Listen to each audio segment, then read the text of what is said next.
Welcome, Samik. Thanks so much for talking to me today. I'm really excited to talk to somebody, a filmmaker from another continent, and not just from North America, which I think is really awesome to see that people around the world are making micro-budget films and doing great films. So it's really an honor for me to talk to you today.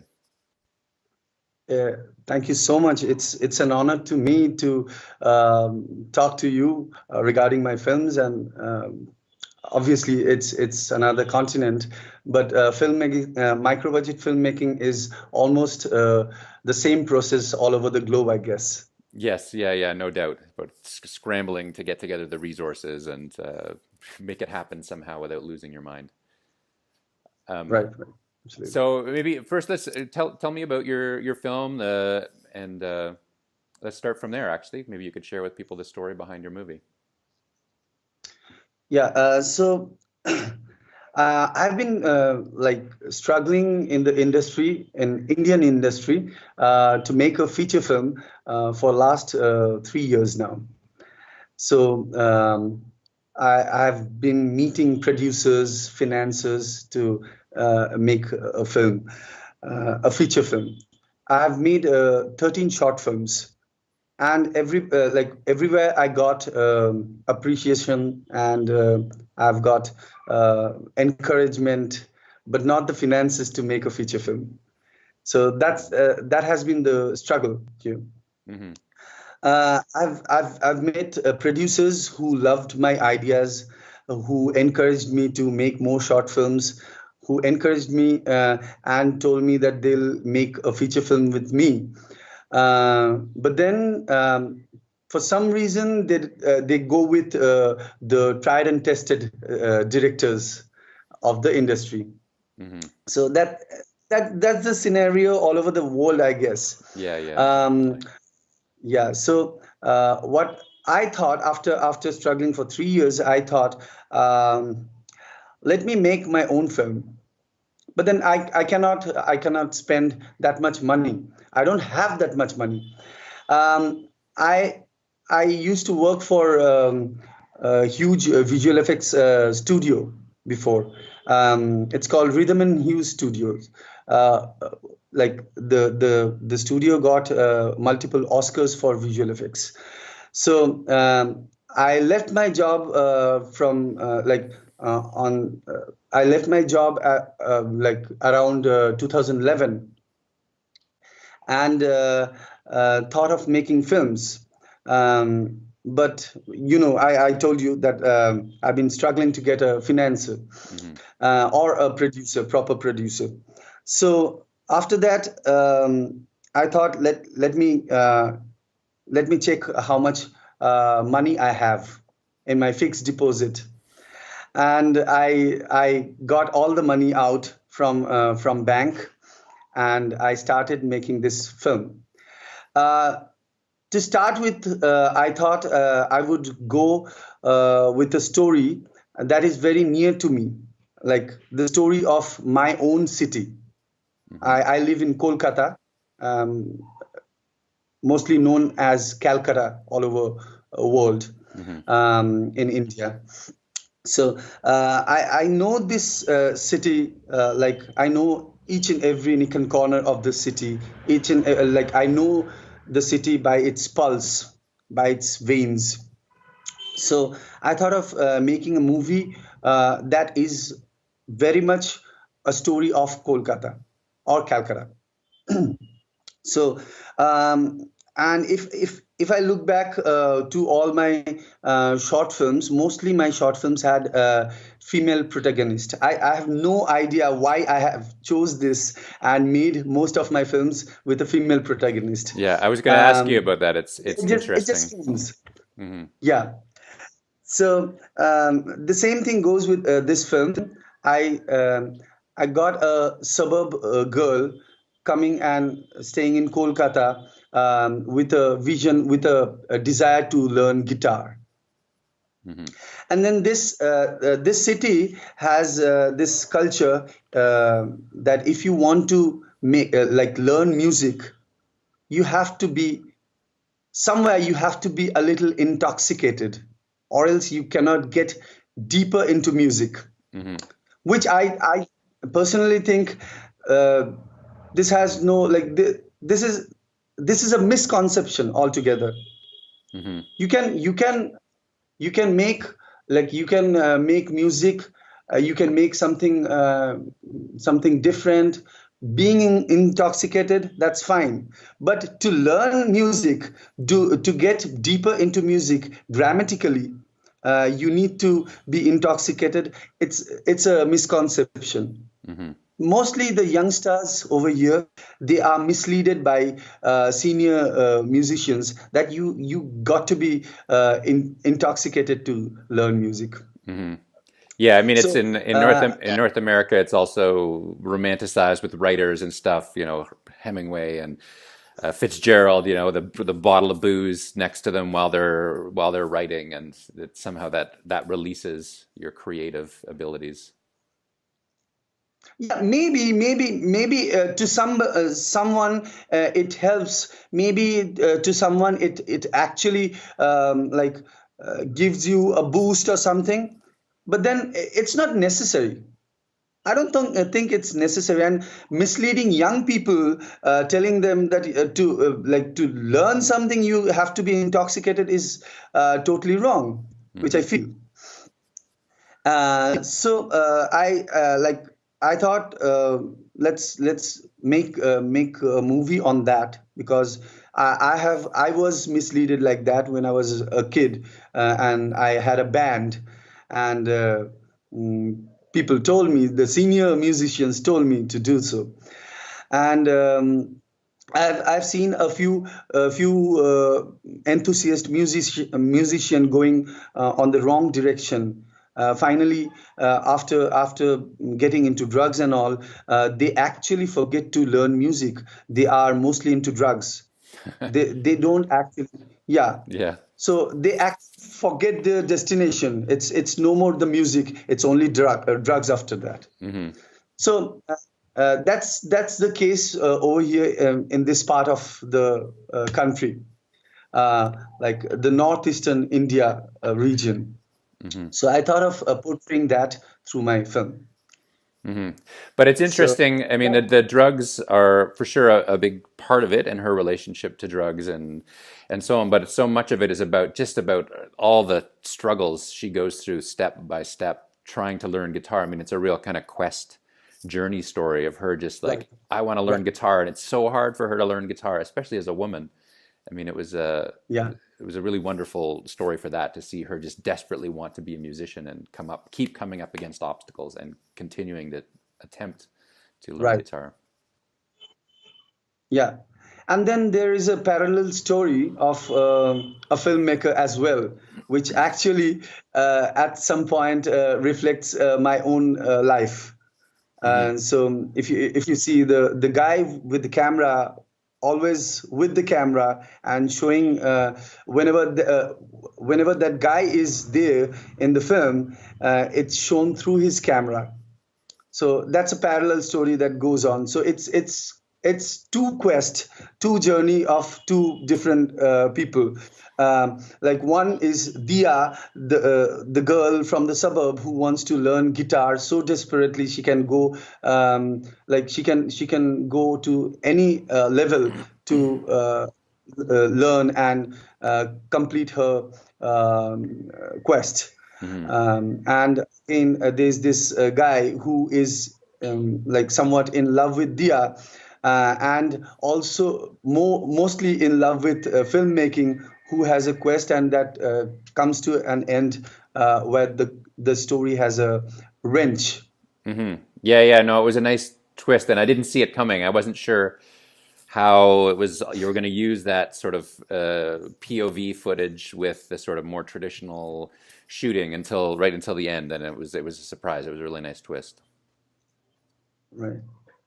So Um, uh, so, so where did you get? I'm yeah. wondering. The acting was really good in it. In it, I mean, the story itself was very complex, and I'm going to ask you in a minute about your script development process.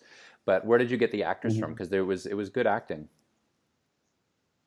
Thank you so much. The actors were all the actors were from group theater. Like we have theater groups all around Kolkata, and they were not like most of the actors were acting for the first time in front of camera. We had this long workshop for 1.5 months, and then we started shooting. So it was really hard for some of the actors because they were used to the theater acting, which is like more of exaggerated and loud acting. Hmm. And I had to I have to put them push them really hard to act more subtle, more low, Hmm. on like how we usually talk. So Yeah, yeah. that was because I had a theater background. I was into theaters. I used to stay in at Hyderabad, another city, and I used to practice theaters as well. So and also I used to make films, short films. So I know the actual difference between theater acting and acting in front of camera. Hmm. So Yeah, that I yeah. had to. That's really important. I see in a lot of micro budget films where they use either unprofessional actors or like amateur actors, or they use people from the theater where they don't make that adjustment, and so the acting is really big and over the top, and Right. it's you're watching the whole movie and you feel that, and you're like, oh, pull it back, pull it back. So you did that. You Right. did a good job with that. Yeah. So thank you so much. And Yeah. in terms of developing the script, was there a lot of improv, or did you write the script out and do a long development process? How did that come about? I'll tell you, honestly, there was a proper script, which had all the dialogues. I knew how it should be acted. I knew the places where I'm gonna shoot because it's a micro budget film. We had to sneak out at places, and we didn't have permissions. So we did a sneak out recce. We went to the places where we wanted to shoot, and mostly the railway stations, the shots inside a subway train, the shot inside the university, a classroom. So all those things were pre-decided, and we spoke to the teacher who was taking the class. That was a real class, by the way. That was Okay. a real class, which at the beginning, that Hmm. was a real class. We actually begged the teacher. We knew him from before. So we begged the teacher, can we take one shot with the students sitting inside your class? Hmm. So he was like, if the other students have no issues, you can take. So Okay. we took only a couple of shots, couple of takes in that classroom without the dialogues. And then we cheated after the class ended. We cheated with the actors and a few of our friends sitting behind. So it's that's how we made that possible. Um, and also so we knew where we are going to shoot, and so we developed the script in such a way so that we don't have to think much while shooting. We cannot afford impromptu things. We Hmm. cannot afford that time, or else we'll get caught and we'll get like fined or something. Yeah. So the script was pretty much decided before the shoot, Hmm. but we changed a lot of the sequences at edit. Like while editing, we swapped some sequences. We did that reverse nonlinear editing pattern. Hmm. So a Nice. lot changed while editing. Yeah. Right. And how did you, I mean, you made it for very little money. I can't remember if you told me how much you made it for. But how did you manage to shoot this? Like, how many days did you shoot it for? Did you borrow gear? Did you have gear? How did you keep, food? How did you keep all those keep costs down? Right. So that's I can talk like ages regarding that. Yeah, It's yeah, no doubt, everybody. yeah. Um, so we didn't have a budget for the film. Like we didn't have a budget in our mind on the for the film. We tried to keep it as low as possible. So first, we used to have like breads and egg curry for everyone. So those were cooked in my own kitchen. Hmm. Like we had a friend. We asked her that, can you please cook just the egg curry for us? And a few breads were bought from outside. So that was the basic, and we had a minimal breakfast, and like we had like crates of biscuits for backup. Anyone is hungry, we should go and run for the crate of biscuits, and we can actually have like in between the shoots, if someone is hungry, provide biscuits as much as possible. But for the lunch, we had lunch and dinner, and breakfast we had heavy foods. So that's how we manage the food part.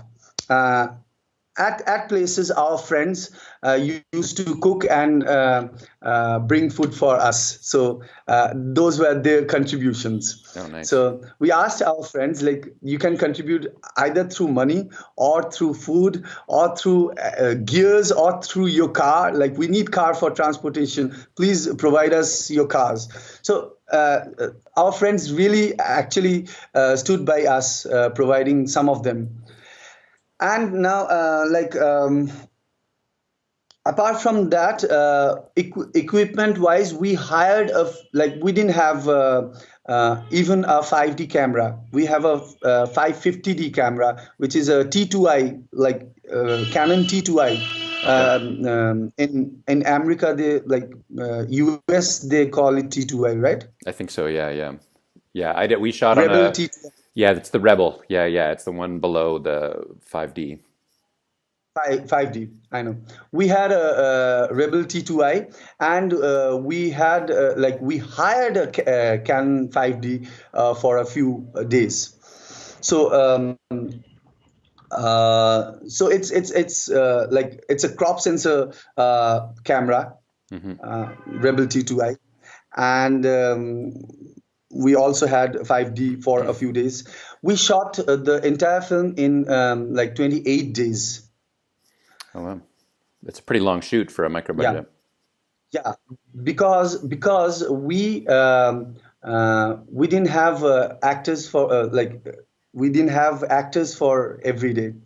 So we took like for a few days we shot for say 2 hours. Oh, okay. For a Okay. few days Hmm.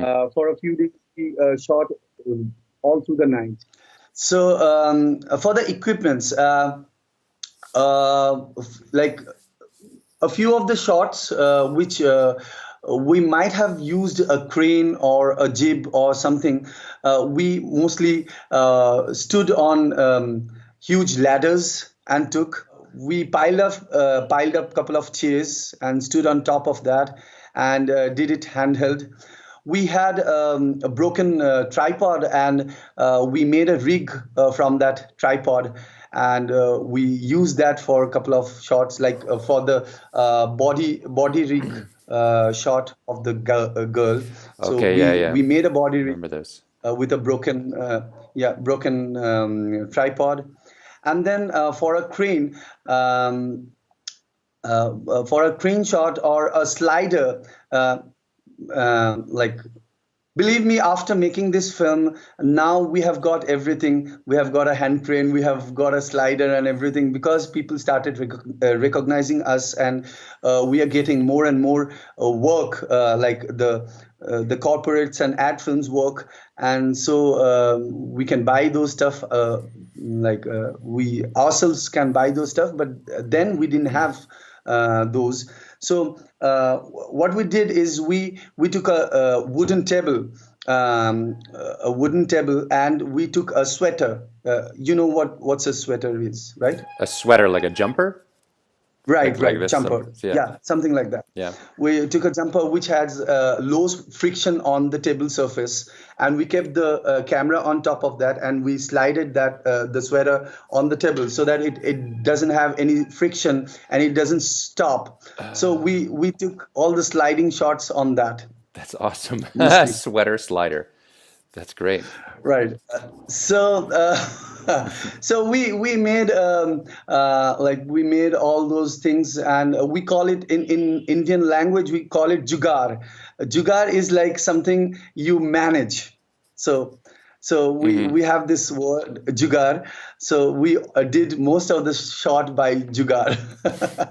Awesome. And I think, I wanted to say you know you use the Rebel, the Canon Rebel, and not the 5D, and not a red camera and not a black magic and all that. And that's No. interesting and important. I mean, we shot our first film on a Nikon D7000, which is like the Rebel. It's a crop frame camera. And Yeah. a lot of micro budget filmmakers obsess, I think, about the gear, that it's, oh, we got to have this, the latest, newest thing from Canon or Red or whatever. And the fact that you were Right. able to shoot it and it looks good, it looks great. And it wasn't the top of the line camera, that it's, in the end, it's about the story and the quality of the storytelling and the acting and that sort of thing. So that's great. That's what mattered to us. Like we thought the way we shot and the story that we tried to portray didn't need a huge camera or a camera that gives you a brilliant output. Hmm. So obviously the closing shot was shot in a 5D because we wanted to make it look a little better, a little beautiful than the entire film. Yeah, yeah. So It's a beautiful end shot. I yeah, really liked it. Um, yeah. Now the film has gone to the Kolkata Film Festival and it's been to some other film festivals. What's next in terms of its journey? See, after getting the Best Director award in Fog Film Festival, San Francisco, and it was also officially selected in Kaleidoscope, Boston, and then we got this exposure in Kolkata Film Festival as well. So now we are looking forward in for a couple of more film festivals. One of them is yours, Yeah. obviously. So if it also gets at least an official selection over there, we have this like couple of distributors coming to us, and they are interested in distributing the film and releasing it in India. Not the entire India. We can release it in the local theaters, which is in Calcutta. Hmm. Which is also not less. It's around 60 to 70 odd theaters. Hmm. So um, it's it's a regional language film. It's not the national language of India. It's in Bengali. Okay. So it's not in Hindi. Hindi is our national language. Hmm. So a Bengali film cannot be released all over India. Hmm. That's sad because even though it has subtitles, people might not entertain a regional language film. Hmm. So But we there's a large, I don't know all the details about India, but West Bengal has quite a large population, doesn't it? right, it has, but they have. Sorry to tell, they have this choice of watching more entertaining films. Those are called commercial films over here. Hmm. Like they have glamour in it, they have entertaining songs in it, and dancers and fight sequences. They need those spices in Hmm. films to be more popular. Yeah, yeah. And moreover, my film doesn't have any Hmm. star cast in it, mostly the theater actors. So I don't think it'll get that commercial success if we release it all over West Bengal. Yeah, yeah. It is the intellectual audiences in Kolkata that like they will appreciate such films, and they'll go and spend money to watch such films. Hmm. And the next thing that we can do is we have a proposal from Hotstar, the online movie watching. Like they have this app. It's something like Netflix in US. Okay. So we have this Hotstar application in India. Hmm. So they are interested if Hotstar can like they if they give us a good deal, we'll go with that as well Hmm. to reach more people.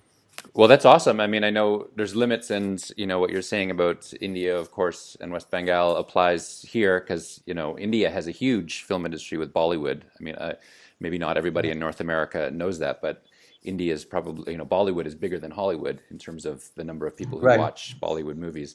But the Yeah. same kind of pressures, right? There's stars in Bollywood, there's stars in Hollywood. Right. In terms of getting your film watched is very difficult, and yet you've gotten theatrical distribution, which is unheard of almost in North America for a movie, like a micro budget movie to get theatrical.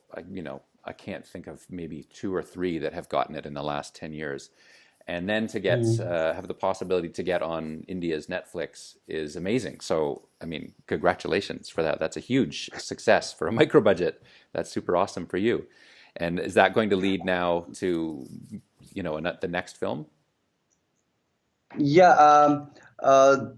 I have got two proposals. One from one of the Bollywood producers, not the big one, one of the small Bollywood producers who came forward and wanted to make a film with me. Um, his point of view is making a like not so micro but a mini budget film, and distribute it in a mass scale so that he can make a financial profit out of it. Hmm. And is it So in North America and probably Europe too? One of the ways that traditionally micro budget filmmakers have kind of broken in and then sort of next level up were genre films like horror films where people get their arms chopped off and cut up with chainsaws and stuff. Is that does that kind of thing happen in India in terms of that's the sort of low budget but above the micro budget level? you believe me, it used to be like that, but things are changing here. Even Bollywood is going a little different with this with their stories nowadays. A few movies that I've watched of, I don't know whether you have heard of Mr. Shah Rukh Khan, who's a huge star over here. Yeah. His latest film is also like doesn't have a action packed or a very romantic or a very like intrigue story. They are also going with a good storytelling, with a human relation, with a psychological thriller maybe. They are also going in a different direction in terms of storytelling. So it's no more like they are also focusing on something new, not the usual cliched story of a superhero or like not the superhero kind of film Hollywood makes. Here, the superhero is any hero, like any actor who's leading the film. Hmm. He has this super energy to punch 50 guys with one arm, kind of thing. But then now things are changing. They are also like people, the audience also all over India, the intellectual audiences are increasing. So they want something new, something that is more like story based, not action based, not spice based movies. So this producer who approached me, he also wants a film which is similar to D Major, which I made. Yeah. Like this film that we are talking about, he wants something this sort of. The genre should be something like this. So even I told him at the beginning that I cannot make a movie which is more spicy, which has fighting, which has dancing around the trees, which has all this stupid, unreal things, which I feel stupid, but people might enjoy. Hmm. But I'm unable to write such script, Yeah. and I'm unable to I don't have that ability, I don't have that skill to make that that kind of movie. Yeah. So he was absolutely okay with it. He was like, okay, fine, what kind of movies do you want to make? So I have five scripts ready with me. I've been writing for long, and I have been writing and rewriting the scripts. So Hmm. after doing D major, I know what all went wrong and what could have been better. So I rewrote two of my scripts now. So I told him about my uh, those two scripts, and he was interested about one which is a psychological thriller. So So, maybe we can go ahead with that. that's I'm still great. waiting for the next meet. Yeah. Yeah. Wow. Well, that's very exciting. And I always say to people that your micro budget is, it may not get, distribution like, some big Hollywood movie, but it can open the doors to make further stuff. And I think you're proof that Right. that can happen. You make a really good opening film, and that helps you to develop relationships with other people in the industry that can maybe move your next film up to a bigger budget and create something that has, that can is sustainable, that you can live on. Yeah, but I'll tell you something. The fun that we got making a micro budget film, that is awesome. That you won't get while making a industry film.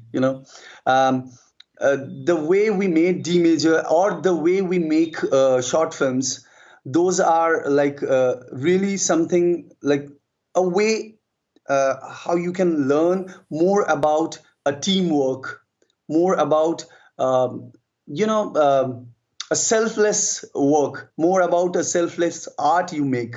Hmm. So it's more like how one story can influence so many people to work without any payment, without anything that is apart from the credits. I didn't give them much, right? Being the producer of this film, D Major, I didn't give them much without just like apart from the credits, apart from the appreciation they got from me, or from the film festivals, or from friends, or from the media, a few media that covered our film. So that's what. Hmm. I hope the future films that I made, that I'll make, will give them exposure. I'll try to cast. I'll try to take the same crew that worked with me, and I wish I can pay them this time from uh, from the industry film, Yeah. and I can buy my car back, which I sold off for the sound. Yeah, like for the sound designing expenses, I sold off my car for D major. I Wow. I hope I can buy that back once I do this film. I hope so too. Wow. Well, that's I didn't have to sell my car. Like, well, I didn't have a car, so I guess that was out of the question anyway. But we borrowed money to make both our films, and people worked extra jobs and stuff. But and that's how you got to do it, right? You got to take those risks and make that Right. commitment. So, but I'm really glad it's paying off for you. That's super awesome. And I should probably let you go. This has been really great, really informative, and really inspiring. Also, that it's I mean, D major. I hope that people watching this get to see D major, because it's a really wonderful film. And one of the things that I really liked about it was that you didn't try to just make a cheaper version of a mainstream movie. That you took advantage that you didn't have those constraints and you could play and experiment. Right. And I think you did a really good Right. job. Thank you so much. Thank you so much. Okay, so I hope. It's the inspiration is always mutual. Like I have seen so many micro budget films, and even I've seen so many films which could have been made in micro budget also. Those were the inspiration for D Major as well.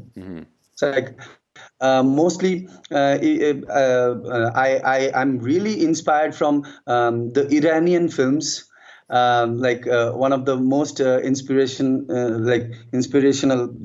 director is Zafar Panahi, who made films being captive inside his own house. Oh, So yeah. so inspiration is all over the world.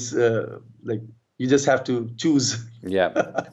No, and it's great. And the more that I think that people can share ideas and inspiration across the world, the better off film will be, Right. and the better off we'll be as human beings, I think. Yeah. Okay, so, well, thank you again, and let's keep in touch, man. And I want to hear about your upcoming films. Sure, Sean. It was great talking to you, and I wish to know more about your micro budget films and the way you inspire more people to make micro budget films. So, Okay. looking forward. Okay, talk to you soon. Talk to you soon. Take Bye. care.